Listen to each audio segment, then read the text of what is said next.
if you want to be a generic 99% of them recruiter, then go ahead and give your generic email feedback. We're not moving forward with it. But I always pause, and people will always they'll usually pause too, and they'll thanks for the feedback, or I wonder why they said that, and then I'll always say, like, if I have additional feedback or I can get something else for you, more than happy to do it. But I think if you start off from the very first conversation with people, showing so much value, dedication, non-generic, people realize that I'm going to be here for a while, and they don't want to destroy that reputation, because I could call them in a week and say, hey, I've got something else for you. Initiating becoming a hiring machine sequence in 3, 2, 1.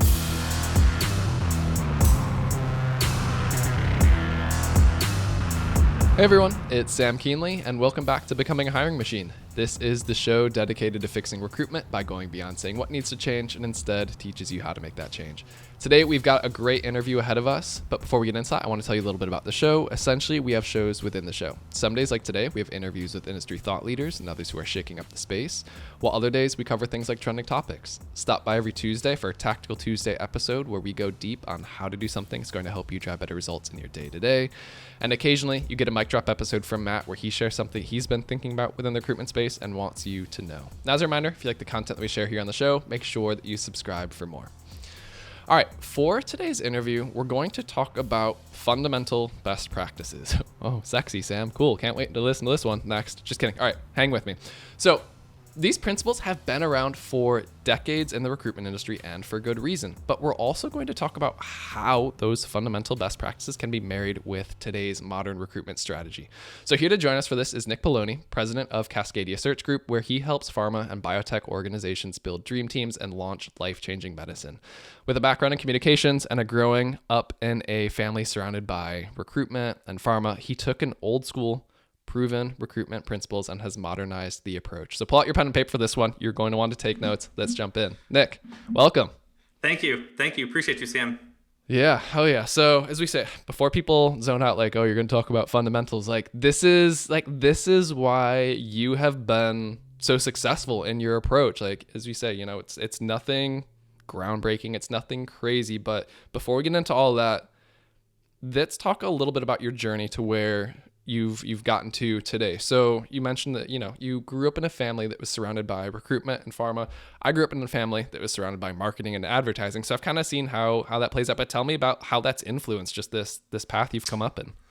Yeah. So parents were pharmaceutical sales reps, actually. And then they were reps, managers, and then eventually got into recruitment. And it's funny, I never thought I would be in recruitment. I was like, absolutely not. Like, not down. Like, family, oof, that could be interesting. Yeah. And then I got into it when I was miserable in Nike, corporate America. And I said, I got to just try something new. And so I did. And for me, like, learning for me is just thrown into the fire. Like, no formal training, just get it done. And my first experience, I guess you could say, was building out a sales force. And so it was absolutely hectic. There were 120 different positions we had to fill in a pretty short period of time. So for me, it was just like, figure it out. And along the way, have some people here and there that can answer questions, but ultimately, like, get it done. Yeah. So it was a lot of fun. And, being with family in that business, it was like their input was appreciated, but also what's the other folks around the agency say? So that was like literally my first experience into recruiting. Absolute fire. Yeah. Do you feel like there was anything, just whether it was hearing some of those conversations that your parents were having growing up with candidates, I don't know if they ever took you just like on client calls or anything, where you didn't realize it, but you were soaking up some different like tips and everything. So when you finally started doing it, you're like, oh, I've kind of got a knack for this. Okay. So it was funny. My mom, every time we were in the car, like going anywhere as kids, it could be to the store, it could be road trip. It was like calls. It was like Bluetooth. Yeah. So it was just like, and I was miserable. I was in the back and I was just like, I remember every time client call was coming in or candidate, it was just like, shut up, listen, just keep your mouth closed because you can hear everything in the car. And I would say, man, as a kid, from the ages of 5, 6 to until I could drive my own car and be in my own car, I mean, it had to be hundreds of hours of conversations. And like at the end of the day, though, the training, bluntly put, was just like, put yourself in their shoes. And, is that something that you're going to want to hear? but not like sugarcoat it want to hear, but just like the reality of it. And I think that's the biggest piece that I got out of it, is just make this a damn conversation, plain and simple.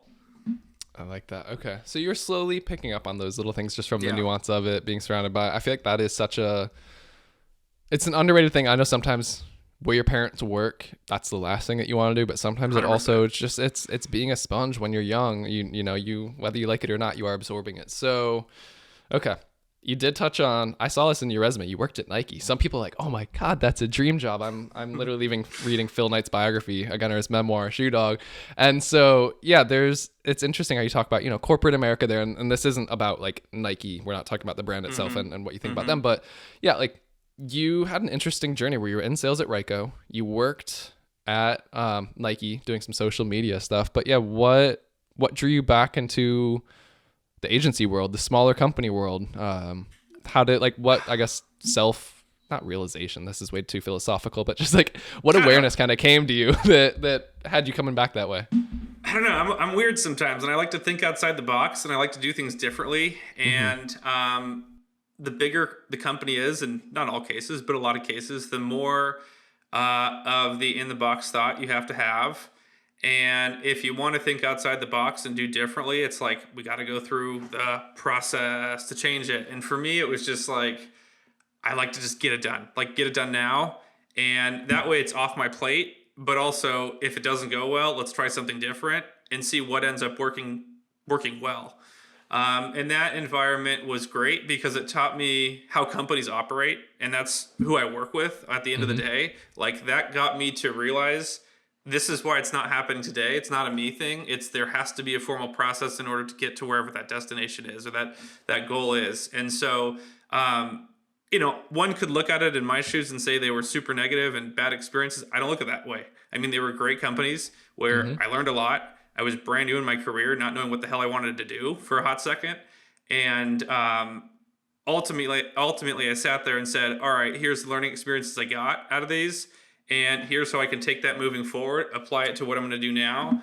And at the time, I was just, like I said, I wasn't happy with my career, which ultimately also allows me, when I'm talking to candidates, to say, I know the situation you're in, and let's find something for you. And so with both of those organizations, it was just absorb everything like a sponge, realize I'm probably not going to be here forever, and then take the good, the bad, and everything in between and apply it to the future.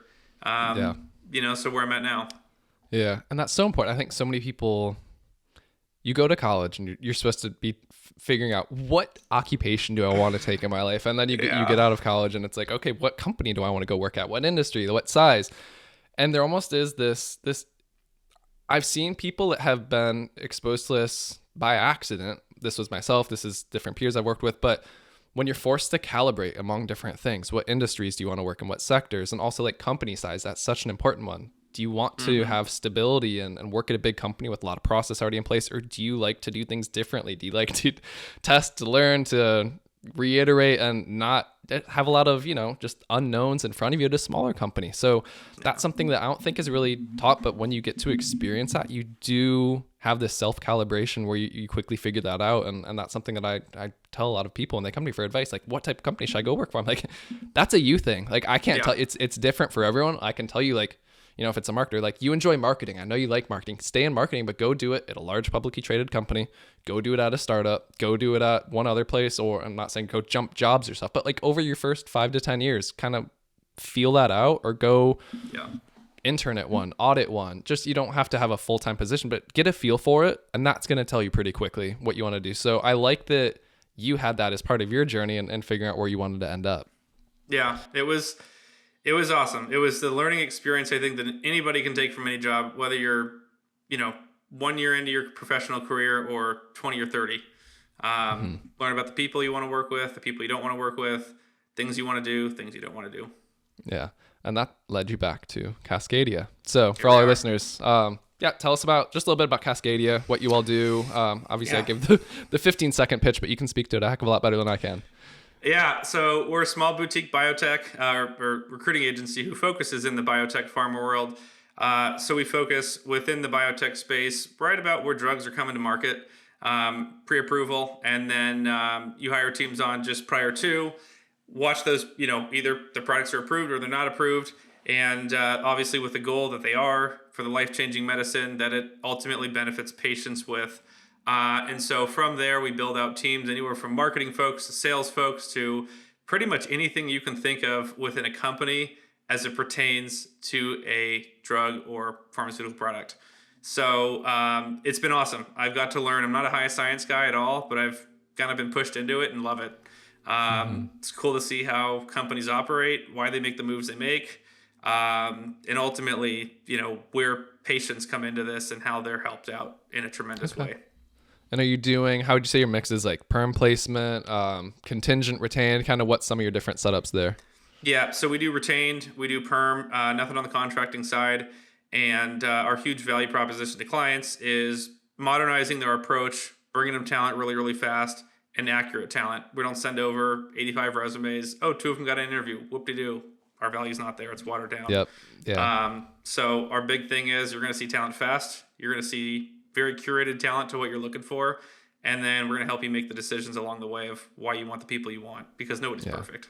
And I love it. This is the ability to do this. You're a trusted advisor. You're not just any other recruiter, like all this value. And I know that's something that so many listeners have said, like, I'm scared to make the jump to retain. I don't know what to do, how to add the value. And it's a lot of what you were just saying right there. Okay. So today's topic, the 5-word, I was like, what do you want to talk about? You're just like, follow up and don't ghost. I'm like, this is going to be a good one. So, and this kind of comes back to the fundamentals that we were talking about and just doing things right. So I'll give you the thread that you started, and then I want you to take it from here. But you basically teed this up as recruitment has lost the human touch and it's become more of a numbers game and people thinking AI can solve for it all. So tell me where you've started to see that and where you're having your philosophy go against that, and what is ultimately leading to the outcomes that you're seeing. As a society, we've all pushed to the buzzword AI, and I think we all think, let's just let this thing take over.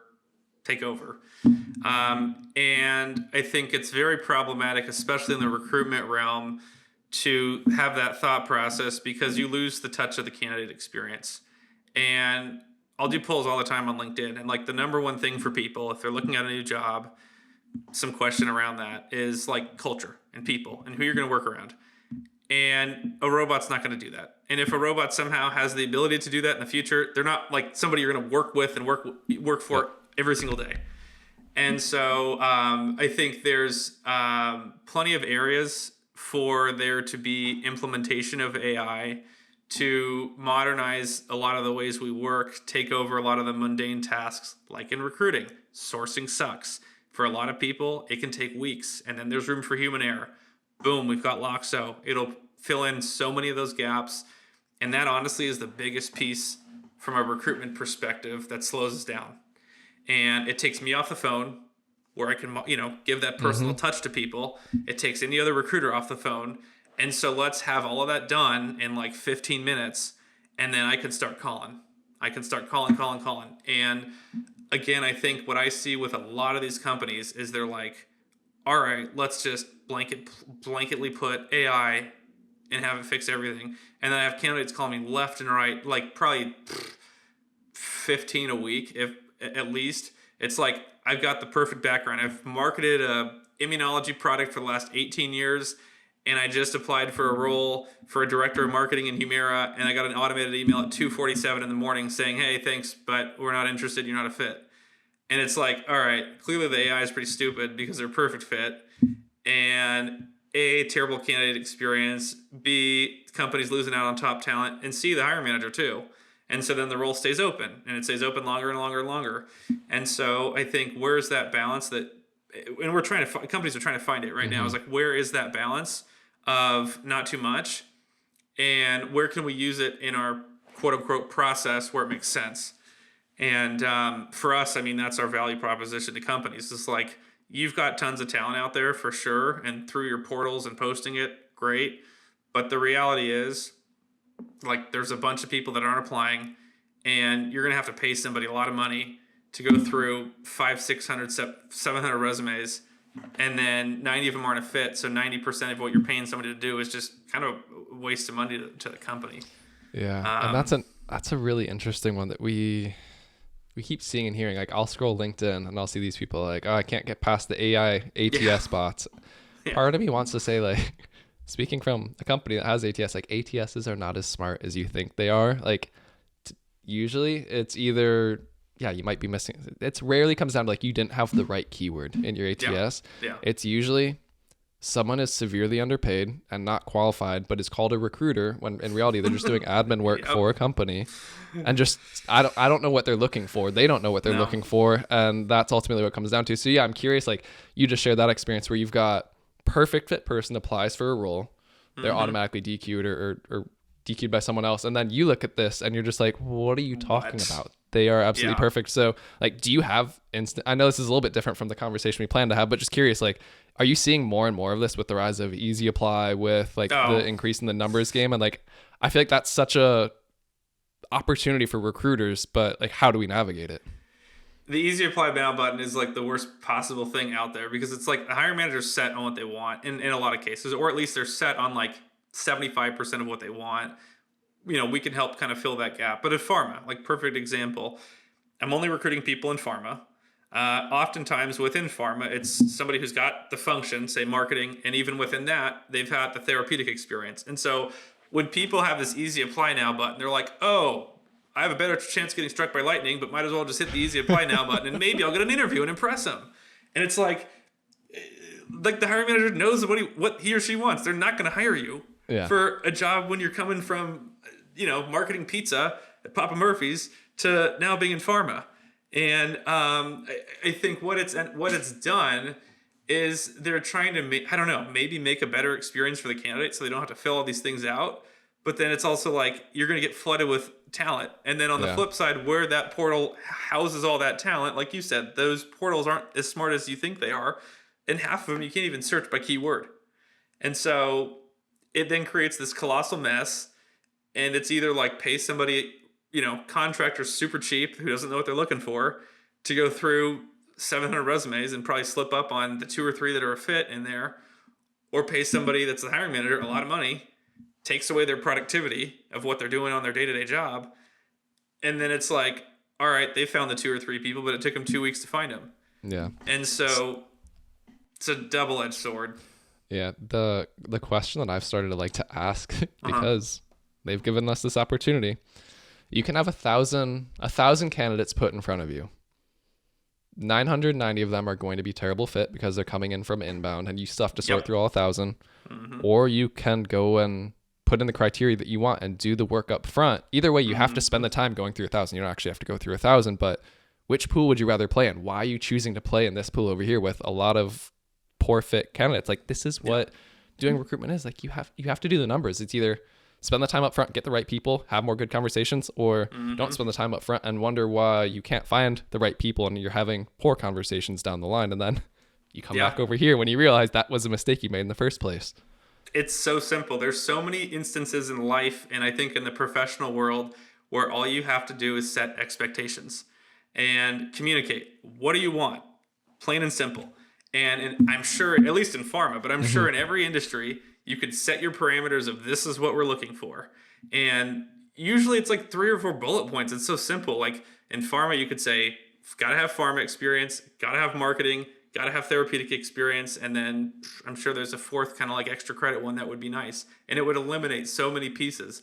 And it's a little bit more work for the candidate to fill it out or whatever.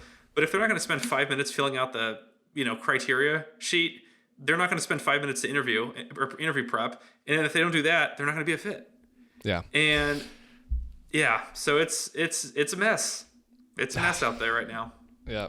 Oh, okay. So we'll pull up out of this rabbit hole. Yeah, I had to go down that one with you because it presented itself too well. So that's getting back to, your approach is so human oriented. Let tech do the tech work, but allow you to do what you do best. And so we were talking about, follow up and don't ghost. So candidates, biz dev, both, kind of what immediately springs to mind? Like, what has you thinking this for the most part? Candidates for sure.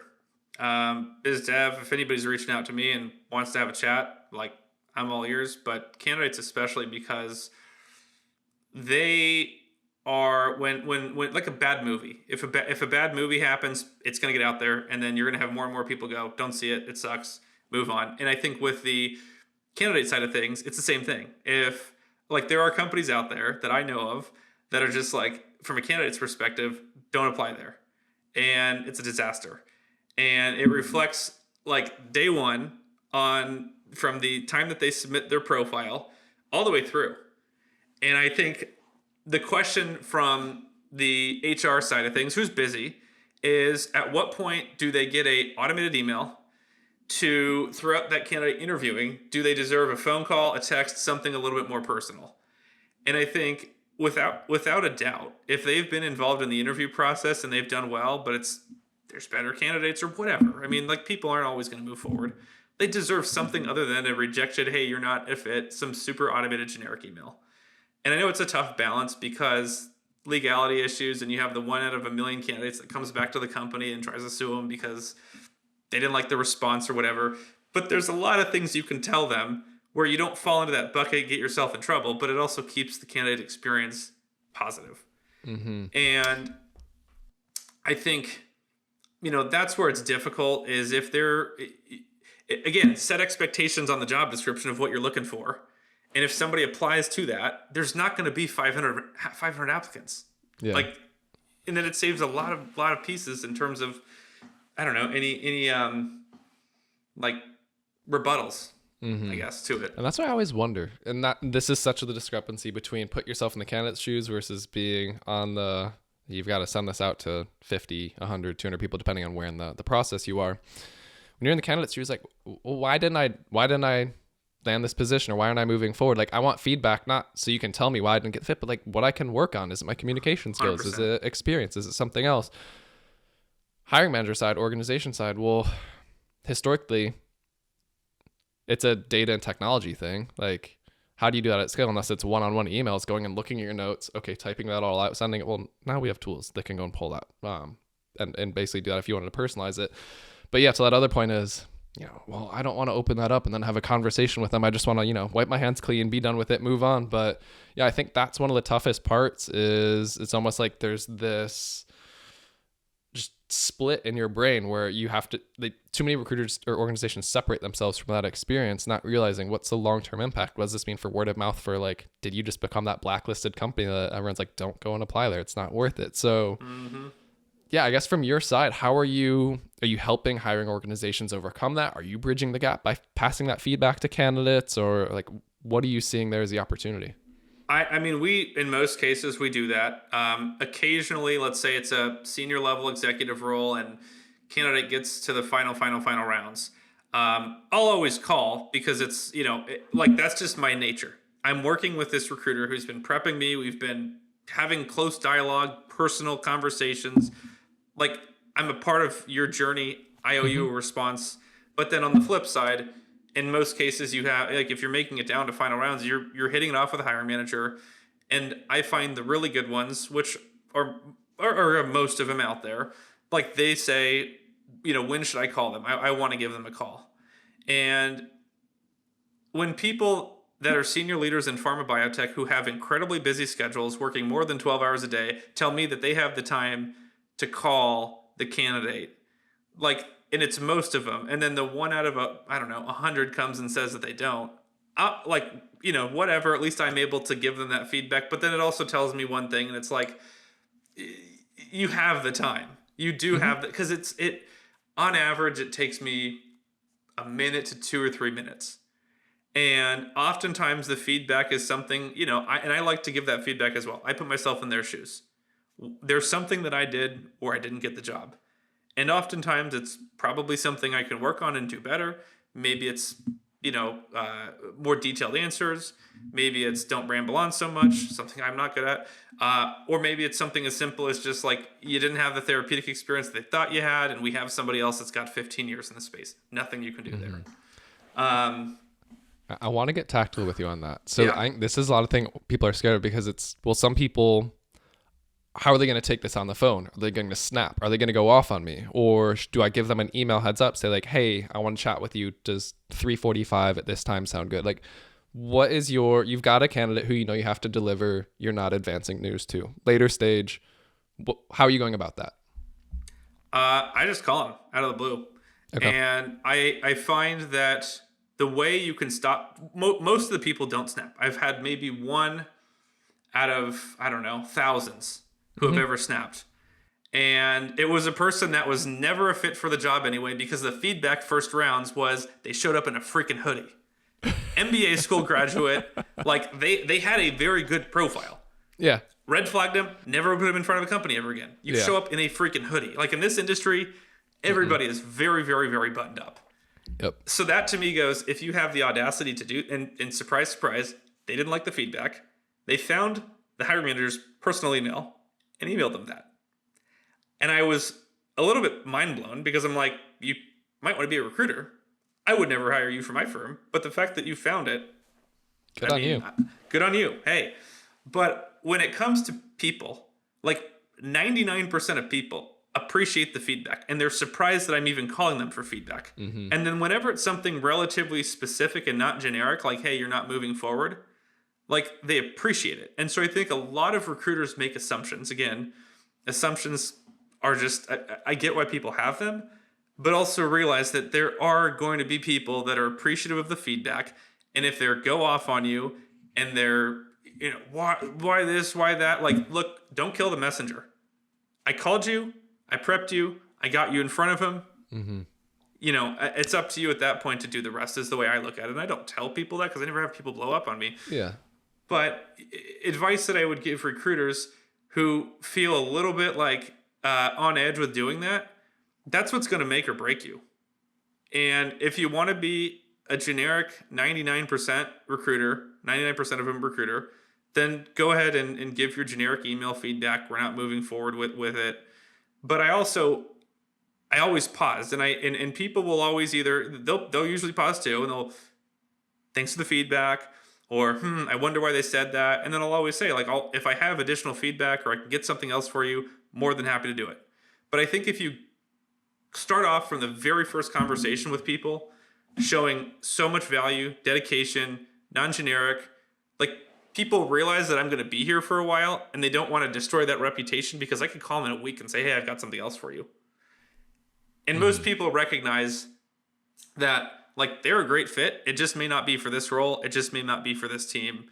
And there's so many variables involved in hiring, like people in itself. All right, so many variables there that it's just like, hey, it's not a fit. We move on. I have something else for you. And always make people realize that you are in their corner to help them. That's your job. Okay. All right. I'm going to put you on the spot here. You are working a marketing executive job. I'm the candidate you're representing, and another candidate beat me. What, you know, just came down to, there were three of us. They were the best candidate. You call me. What's that conversation go? Like, tell me just kind of like how you'd handle that, so people can get a sense of like the length, how deep you're going, where you're having pauses, just to hear it. Yeah. I said, hey, Sam, do you have a few minutes? I have feedback from the company X conversation you had. And you're saying, yeah, I've got time. So the news isn't great, but the team's not moving forward. And here's why. And then depending on what that is, I say, you know, they have other folks that have, you know, deep marketing expertise specific to the immunology space. And I know that's a little specific, but right now with this market, they can do that. You know, okay, great. Whatever, you know, some people, whatever it is. And they let people talk. And some people say, oh, okay, great. And I say, but I want you to know one thing. I'm in your back, I'm in your corner, and we'll keep an eye out for other opportunities out there. And I'll always reference our first conversation and say, you know, do you prefer biotech? Do you still prefer big pharma? You're open to both. Yeah, great. And it's not like the most warm conversation. There's not going to be one. And then I always tell people, as I can help you navigate this market, call me. Call me. Let's talk about, it doesn't have to be a job I'm working on. It doesn't have to be a job that I even know about. You can call me and fill me in on the job and tell me what the situation is. And I think because most people don't have a recruiter in their corner, on their back, helping them out, they don't you show them so much value, they don't want to burn that bridge. I wouldn't. Yeah. And like, if somebody gets mad at me, I'm like, that's not my decision. I don't, like, if it was me, I would move you forward, but it's not me. Yeah, I've been trying. Yeah, okay. I like that. Yeah, so many things going well for that. It's like, yeah, the human element, you're direct, you're to the point, you're specific. And then you have a positive CTA at the end of that in a sense too, that kind of shows like, again, like I'm not making a decision, like I'm here for you. Like, let me help you find your next role. Like I still want to be supportive of this. So yeah, there's a lot of nuance that, whether we realize it or not, is baked into this to keep, like, again, I think that 1 out of 1,000 person that pops off, that's like, you see that in movies. It's really not all that real in real life, but yeah, it's not as daunting as a conversation. I think that might be almost one of the takeaways, is just like, just get comfortable with it. Go do 5. You're going to stumble, have a script, prepare yourself kind of with all that stuff, and then be okay with some silences in between. Like, they're processing news that they don't really want.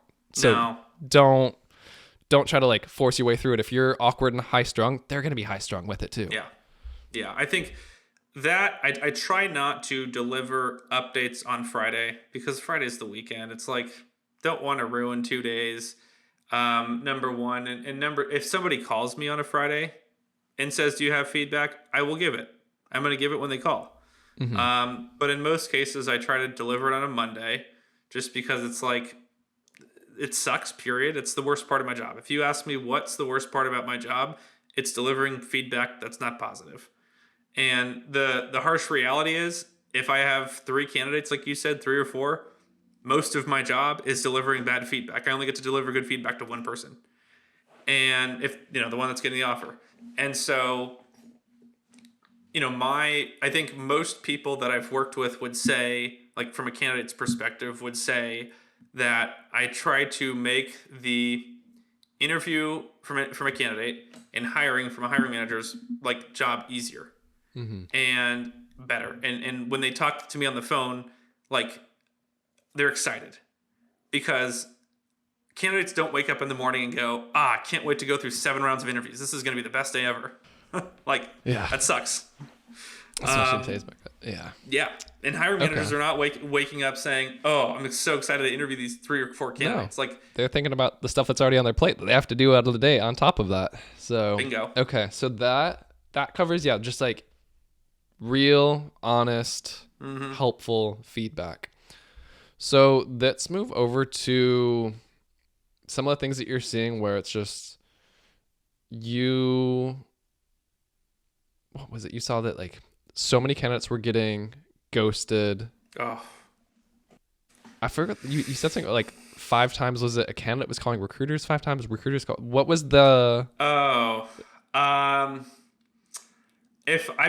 These are numbers that I don't have like a statistic to back it up, other than just like talking to like so many different people. Like, I don't talk to people only if I have jobs for them, because I want to know what's going on in the market. Sure. How I can differentiate myself in our firm to other people, but also help people out. Like, if I talk to people and I don't help them out, and I'm not able to help them out, at least they can walk away and say, oh, wow, that was a helpful conversation. That's my plain and simple, easy to say goal.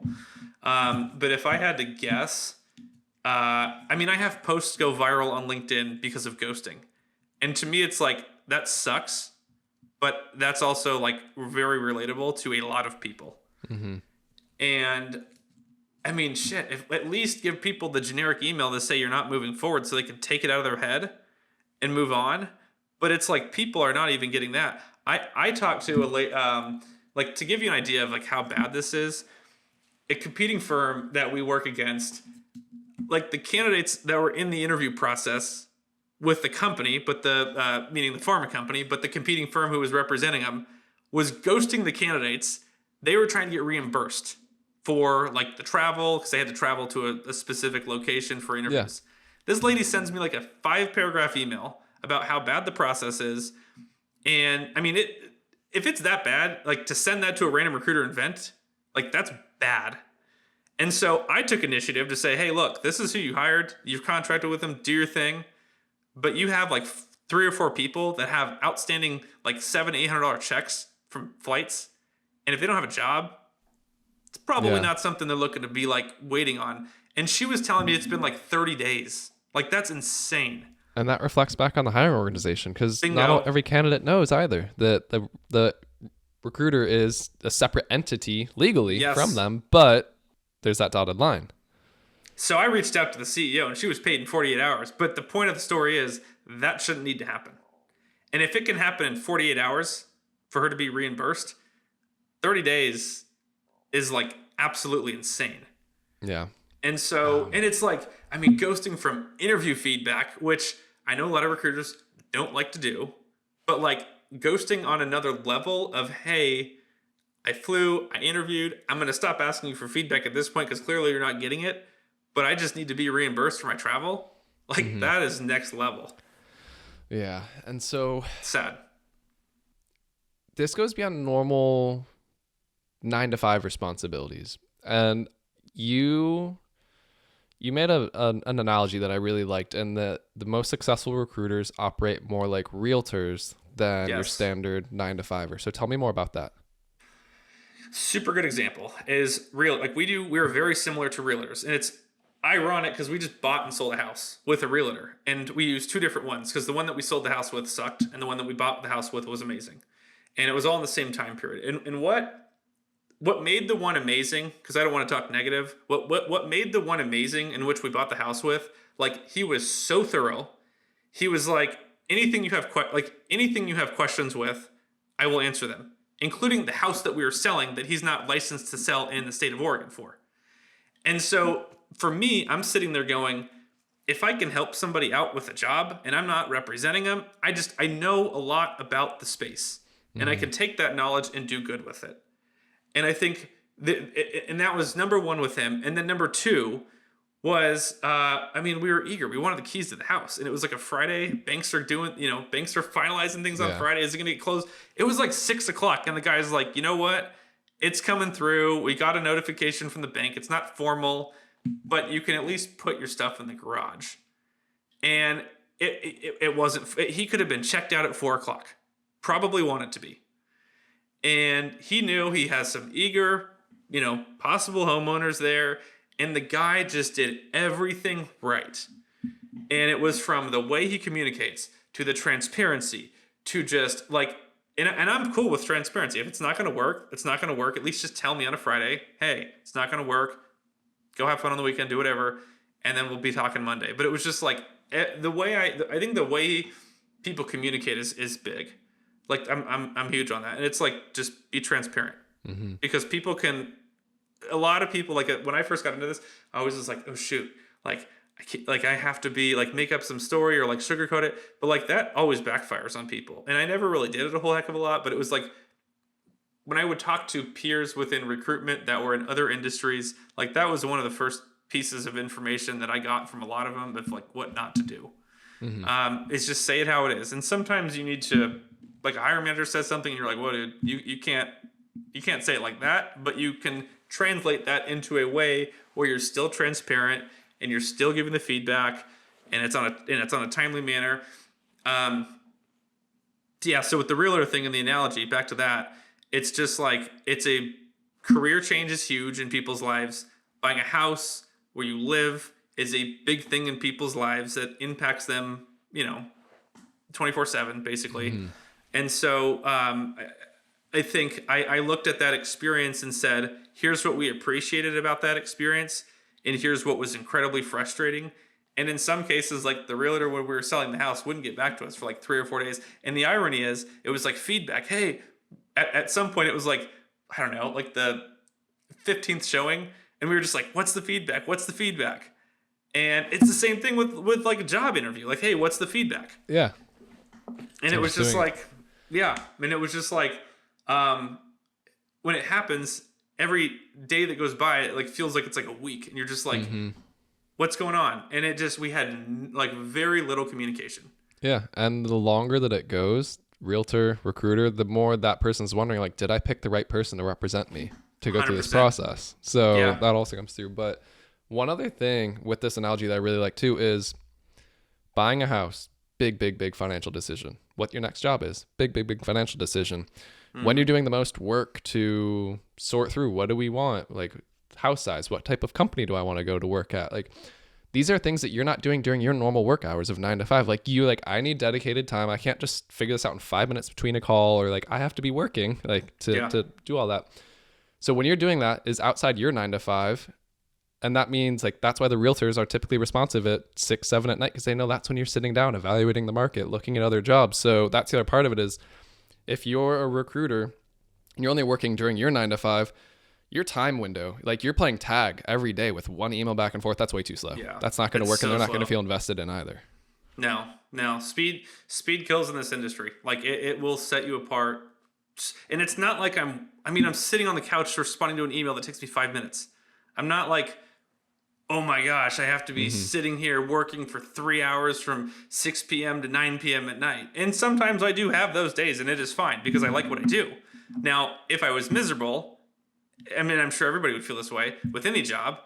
Any time that I work, whether it's 9 in the morning to 11:30 or whatever, is going to feel like it's going to suck. But it's a job that is incredibly rewarding. But if you don't like it, and I can see reasons why people may not like it, if somebody wants to have this set schedule of I'm here from this exact hour of the day and done at this exact hour of the day and my computer closes, this is not for you. You will not be very good at it. And that's just the reality of it. But if you're sitting there saying, oh, I need to take a break and go run an errand from 2 to 3, but I'm still available if a candidate calls me and says, hey, here's the feedback on my interview, or a hiring manager calls me and says, hey, let's move so-and-so forward, I have my phone. I can send an email. I can shoot a text. And I think that's the other piece too, is knowing that most people are going to respond a little faster over text, and when you need to make stuff happen fast in a lot of cases because candidate's in another interview, or hiring manager has a deadline, or in this space, like most of it is not, oh, we can wait 3 months. It's like, we need to move. Yeah. Yep. I love it. That's a perfect place, I think, for us to wrap. But before we do, like, any final parting thoughts, tips, nuggets of wisdom? Thoughts and tips and words of wisdom. I'll reiterate it like for the 10th time. It's like, be a human, be normal, put yourself in their shoes. And if you're in their shoes and you're interviewing, do you want feedback 15 days later? Probably not. Love it. Well, Nick, this was incredible. I truly appreciate you taking the time to join me for this one. I know I learn every time we have a chat. Appreciate you. And hopefully all of our listeners do as well. So yeah, appreciate you joining. And for those listening, as we wrap, Becoming a Hiring Machine is a production of Loxo. If you like this episode, but you're not sure where to go next, we have a link to a similar one. You can find that in the show notes and the description of your favorite podcast streaming platform, as well as on our website. We do have full video episodes available on YouTube. If you have questions, send them our way, podcast@loxo.co. And lastly, if you love this episode, which I know you do, please make sure you leave us a quick rating in your podcast streaming platform. It only takes you 3 seconds, but it's going to help other recruiters like you to find us. So, all right, everyone, that's the show. That was a phenomenal interview with Nick Poloni. Till next time. You all. Bye, all. See ya.